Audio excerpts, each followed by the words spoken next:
Abelhas sem ferrão? Pois é, aqui no Brasil essa espécie é super tradicional. São mais de 250 tipos. Em Alagoas, a espécie uruçu é nativa de União dos Palmares. O repórter Silas Emanuel foi até lá a um apiário que fica na região para mostrar como é feita a criação, manejo e extração do mel das abelhas sem ferrão. Vamos ver.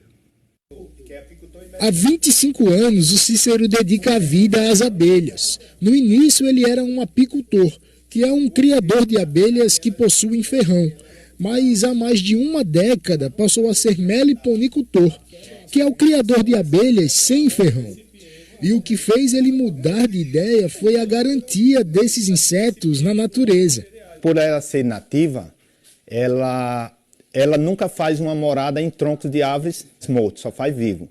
E como destruíram muito a mata, destruíram o habitat dela. E a gente entrou na parte racional, que é as caixas nordestinas e as ímpares, entendeu? Que ela é a facilidade é maior de a gente fazer uma divisão, uma multiplicação. As abelhas da espécie uruçu são nativas dessa região e, diferente das espécies com ferrão, não produzem favos de mel. As superfícies das colmeias são circulares e cada um desses espaços preenchidos serve de berçário para novas abelhas. Outra coisa diferente é a forma de confecção do própolis. Ele é misturado com barro ou argila e formam essas camadas escuras e duras. É necessário um processo de separação para que ele possa ser consumido. Esse processo ele é diluído com 30% de água, 30% de própolis e o restante é com um álcool de grau alimentício. E como na colmeia não existem favos, o mel da uruçu é depositado em jarros que elas mesmas produzem, com resina e cera. A gente até consegue consumir direto da colmeia, com canudo. O gosto do mel é um pouquinho diferente. Ele é mais denso e ele contém mais água. Ele é meio ácido mesmo, realmente é. Nesse momento, você deve estar se perguntando, mas como assim o mel é ácido? É pela presença de algumas bactérias que precisam ser removidas em um processo de maturação desse mel, para só aí ele ser envasado e vendido. Mas calma que elas não fazem mal para a saúde não. É só uma espécie de refinamento mesmo.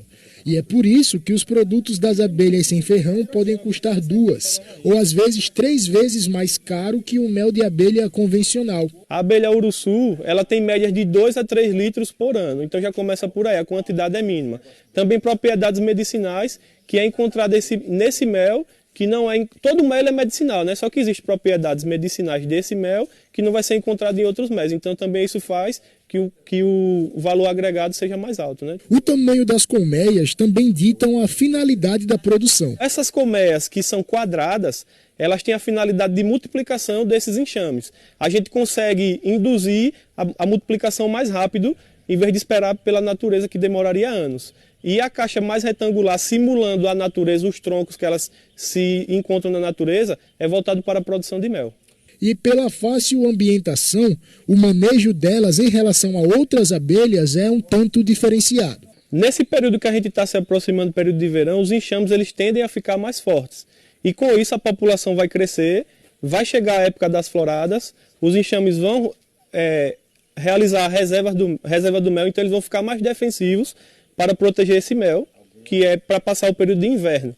Então, nesse período, quando a gente for realizar o manejo, seria interessante a gente colocar um velcrozinho na cabeça para evitar só pequenas mordidas.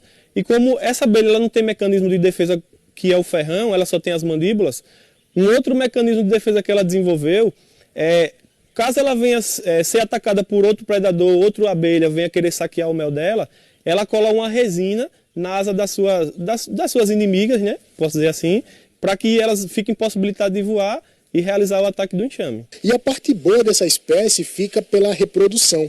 Normalmente as abelhas precisam de uma rainha para reproduzir. E a espécie uruçu tem a capacidade de uma a cada 4 abelhas da colmeia se transformarem em potenciais princesas e darem seguimento a esse processo de reprodução. Por isso, quem foca na criação de abelhas dessa espécie em específico para conseguir vender os insetos pode ter um atrativo financeiro muito bom. A partir do momento que eu consigo identificar num módulo, nesses módulos, que eu consigo identificar onde a rainha está, eu pego um módulo com as crias nascentes e coloco em outros módulos aqui embaixo. Aí eu faço uma divisão. A partir do momento que elas perceberem que esse módulo não tem rainha, elas elegem uma princesa que vai ser uma futura rainha dessa colmeia. E você já deve ter ouvido falar de como as abelhas são trabalhadoras. Mas o que impressiona aqui é justamente o nível de organização delas. Apesar das colmeias serem grandes, apenas uma abelha pode entrar por vez, e apenas se a fiscal autorizar essa entrada.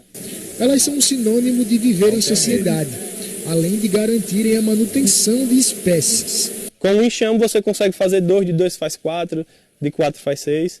Isso, claro, isso com o tempo, né? Não é assim tão rápido assim, mas dá pra ser feito. Que legal, gente. A natureza realmente é espetacular.